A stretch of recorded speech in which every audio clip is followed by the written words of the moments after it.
जय हिंद दोस्तों। NTA UGC net 2021 में आने वाले एग्ज़ामों के लिए क्वेश्चन विषय ज्योग्राफी हिंदी मीडियम का है। ये भूआकृति विज्ञान की क्वेश्चन है। इसमें पहला अध्याय भू संचलन अर्थ मूवमेंट्स। भू संचलन है भूतल का उचावच स्थिर तथा अपरिवर्तनशील न होकर एक परिवर्तनशील होता है। भूतल में परिवर्तन दीर्घकालिक तथा आकस्मिक रूप में होते हैं, जिनका स्रोत अंतर्जात एवं बहिर्जात बल होते हैं। तो इसमें कुछ क्वेश्चन है जो सोल्व करने की कोशिश की जा रही है, जो आने वाले एग्ज़ामों के लिए इम्पोर्टेंट हो सकते हैं, महत्वपूर्ण हो सकते हैं। जो 2021 में एग्ज़ाम, जो 2020 का दिसंबर वाला एग्ज़ाम पोस्टपोन्ड हुआ था, उसी को देखते हुए ये क्वेश्चन एक बार प्रैक्टिस के रूप में कराई जा रही है। तो इसमें देखते हैं हम। सब्जेक्ट ज्योग्राफी हिंदी मीडियम है, माध्यम इसका हिंदी। भूआकृति विज्ञान का पहला अध्याय भू संचलन में क्या क्वेश्चन है। एनटीए यूजीसी नेट का है ये। एनटीए यूजीसी नेट जेआरएफ का क्वेश्चन इसमें है, जो प्रत्येक वर्ष पूछा जाता है। तो पहला हम क्वेश्चन उठाते हैं। पहला क्वेश्चन कहता है इसमें, भू आकृतियों के संदर्भ में चक्रीय पद्धति की अवधारणा का प्रतिपादन किस भूगोलवेत्ता ने किया था। भू आकृतियों की भूमि का आकृति है, उसके संदर्भ में चक्रीय पद्धति की उन्होंने अवधारणा दिए थे, है ना। उनका प्रतिपादन किस भूगोलवेत्ता ने किया था। क्वेश्चन कभी भी पूछ चुका है एनटीए के एग्ज़ाम में, कभी ये क्वेश्चन पूछ चुका है। इसमें से कौन सा आंसर होगा। तो इसमें से आंसर इसका भूआकृति के संदर्भ में चक्रीय पद्धति की अवधारणा का प्रतिपादन जेम्स हटन ने दिए थे। किसने दिए थे। जेम्स हटन ने दिए थे। तो इनका ये चक्रीय सिद्धांत था, इन्हीं का अवधारणा का प्रतिपादन जेम्स हटन ने किए थे। अगला क्वेश्चन कहता है कि भू संचलन के प्रमुख कारण क्या है। भू संचलन, जो भूमि संचलित होती है, उसका प्रमुख कारण क्या है। तो ये सभी है। इनमें देखिए, पृथ्वी के आंतरिक भागों में तापीय विषमता के कारण भू संचलन होती है। पृथ्वी के भीतरी चट्टानों का फैलाव और सिकुड़न के कारण भू संचलन होती है। पृथ्वी के भीतरी भागों में द्रव पदार्थों का स्थानांतरण। इसका आंसर उपरोक्त सभी होगा ना। ये इम्पोर्टेंट क्वेश्चन है। अब अगला क्वेश्चन देखेंगे हम क्या कहता है।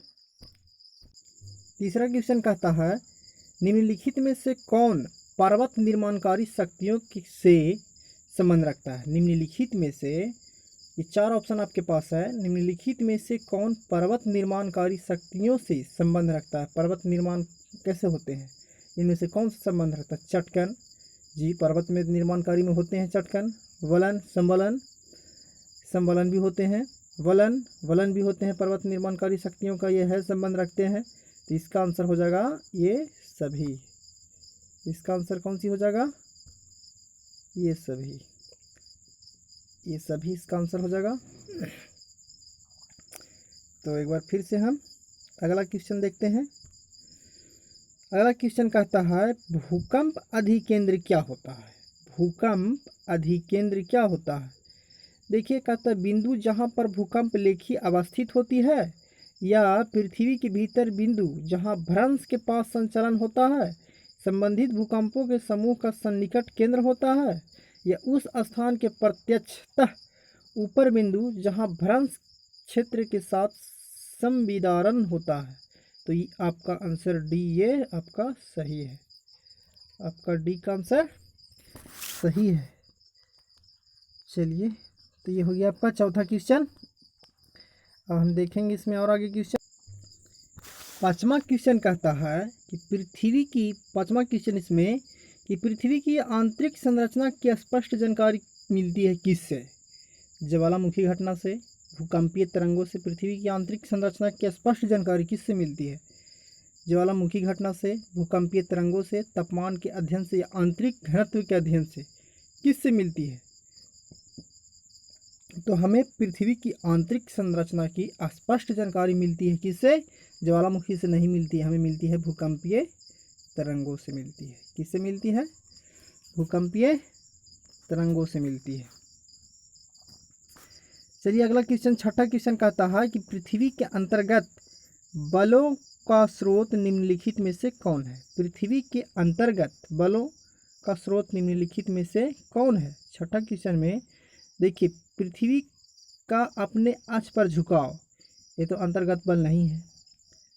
अब कहता है भूकंपीय तरंगे, भूतापीय ऊर्जा एवं विद्यमानता, इनमें से कोई नहीं, तो नहीं, इसका आंसर होगा भूकंपीय तरंगे, ये अंतर्गत बलों के अंदर आता है। चलिए तो इसका आंसर हो गया आपका बी। जिन भूकंपीय तरंगों के कारण, सातवां क्वेश्चन कहता है जिन भूकंपीय तरंगों के कारण शैल कणों में तरंगों की दिशा में आगे पीछे कंपन होते हैं, उसे कौन सी तरंग कहते हैं?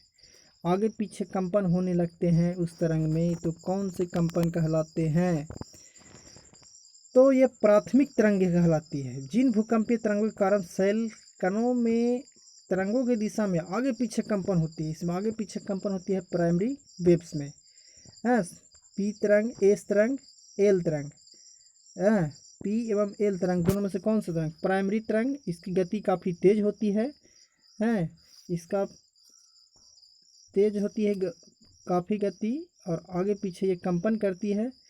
एस तरंग सेकेंडरी तरंग, ये जरा गति पी तरंगों से हल्का कम होता है, और इसके बाद इसकी गति आगे पीछे नहीं होती है। एल तरंग सबसे खतरनाक तरंगे होती है, तो यहाँ हम देखेंगे पी तरंग इसका आंसर हो जाएगा, जो आगे पीछे कंपन करती है। चलिए इसका आंसर हम टिक करेंगे पी तरंगे।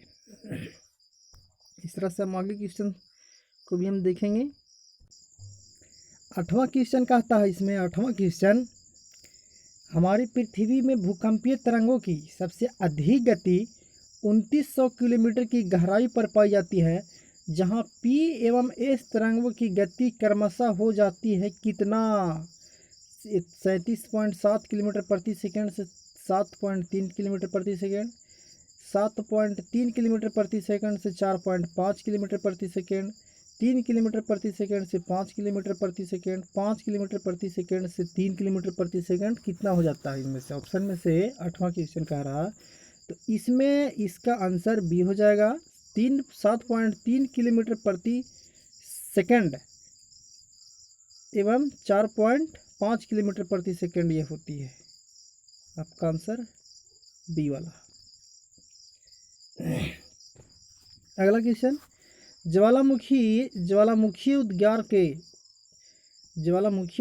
के निम्न प्रकारों में से कौन सा एक प्रायः विस्फोटक नहीं होती है?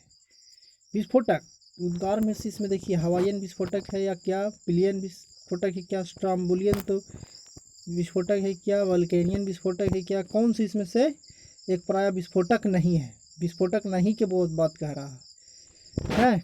तो नौवां क्वेश्चन में विस्फोटक कौन सा नहीं है? ये जो हवाईयन द्वीप पर जो है, ये क्वेश्चन आपका नौवां का आंसर सही है। पिलियन विस्फोटक, स्ट्रोम्बोली तो है ये है भूमध्य सागर का प्रकाश स्तंभ जो कहलाता है। तो ये हवाईयन आपका विस्फोटक नहीं है। चलिए अब अगला क्वेश्चन कहता है 10वां कि निम्न में से कौन सा एक शील्ड ज्वालामुखी का उदाहरण है? शील्ड ज्वालामुखी कौन है? शील्ड के रूप में जो ज्वालामुखी पाई जाती है वो कौन सा ज्वालामुखी है? तो वो मोना लोवा ज्वालामुखी है, जो शील्ड के रूप में पाई जाती है। शील्ड ज्वालामुखी क्या जानी जाती है? ये मोना लोवा। 11वां क्वेश्चन कहता है निम्न में से कौन मैग्मा के ठोस होने पर, जो मैग्मा निकलती है उसे ठोस होने पर दीवार की तरह निर्मित होता है? तथा जो अवसादी शैल के संसत्तर पर लगभग लंबवत होता है, इसका नाम क्या है? इसका आंसर क्या है? तो इसे क्या कहते हैं? जो दीवार की तरह मैग्मा के ठोस होने पर दीवार की तरह हो जाता है, उसे कहते हैं हम डाइक कहते हैं। क्या कहते हैं? डाइक कहते हैं।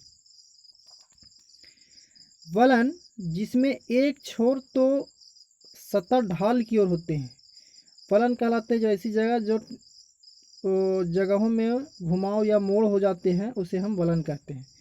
ये पृथ्वी की आकृति में मुड़दार या घुमावदार माध्यम उत्पन्न हो जाते हैं, तो उसे हम वलन कहते हैं। तो वलन जिसमें से एक छोर जो सतह ढाल की ओर, सतह ढाल हो, है ना, और मध्यम ढंग से झुका रहता है, जबकि दूसरा समकोण बनाता हुआ एक खड़े ढाल वाला रेखा, खड़े ढाल वाला होता है, क्या कहलाता है? जैसे मान लीजिए एक हल्का झुका हुआ हो, एक इस तरह से झुका हुआ हो हल्का, और एक पूरा एकदम इस तरह से होती है, कौन सी वलन कहलाती है? तो इस तरह की वलन को हम क्या कहेंगे? तो देखिए इस वलन को क्या कहते हैं हम? इस वलन को हमने कहेंगे, एक तो ऑप्शन में दिया हुआ है, पहले देख लीजिए कि वलन जिसमें एक छोर सतह ढाल और दूसरी ओर मध्यम ढाल, एक और कम ढाल हो और दूसरी ओर एक और सतह ढाल, दूसरी ओर मध्यम ढाल, जबकि दूसरे समकोण बनाता हुआ एक खड़े ढाल वाला होता है, वो क्या कहलाता है? तो 12वां का आंसर कौन सा हो जाएगा आपको?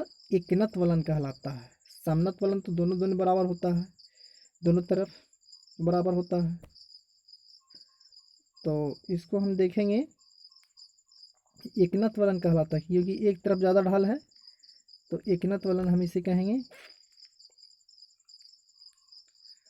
अच्छा, तीसरा 13वां क्वेश्चन है। 13वां क्वेश्चन शायद इसमें कट गया है। यदि किसी वलन की दोनों भुजाएं अनिवार्य रूप से समांतर क्षैतिज हो तो वो क्या कहलाता है? इसका आंसर इसी में दे देंगे, शायद ऑप्शन कट गया है। ये इसका आंसर कहता है कि यदि किसी वलन की दोनों भुजाएं अनिवार्य रूप से समानांतर एवं क्षैतिज हो तो वो क्या कहलाते हैं? तो उसका आंसर हो जाएगा आपका इसमें है, इसमें ऑप्शन आपका है श्यान वलन कहलाता है। वो क्या कहलाता है? श्यान वलन। श्यान वलन हम इसको कहेंगे। श्यान लिखा नहीं रहा है,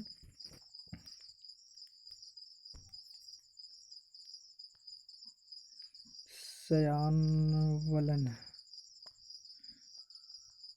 श्यान वलन कहलाता है।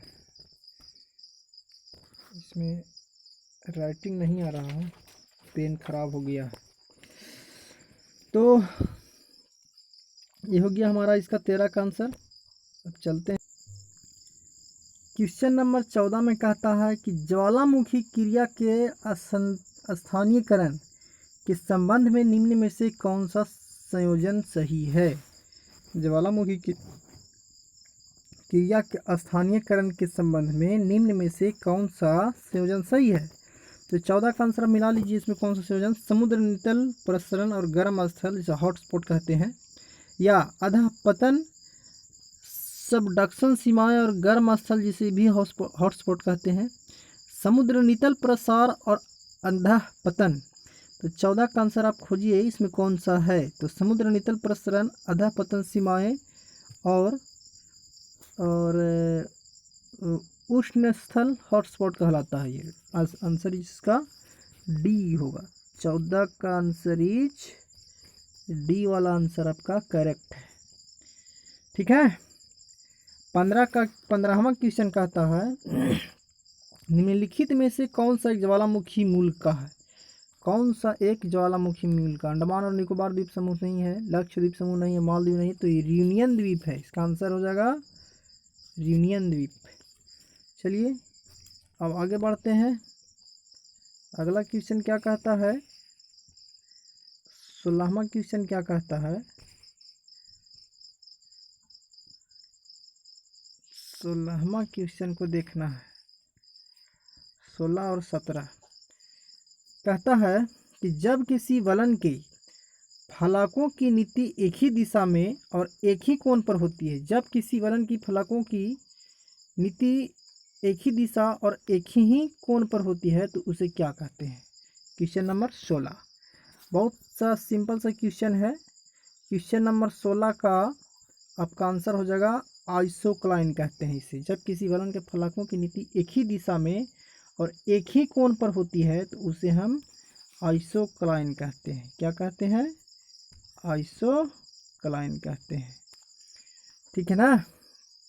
इसे सबको हम आगे आने वाले वीडियो में समझाएंगे। आइसोक्लाइन किसे कहते हैं, यूरेनियन द्वीप क्या है, सारी चीज़ के बारे में बताएंगे, एक एक करके टॉपिक बताएंगे।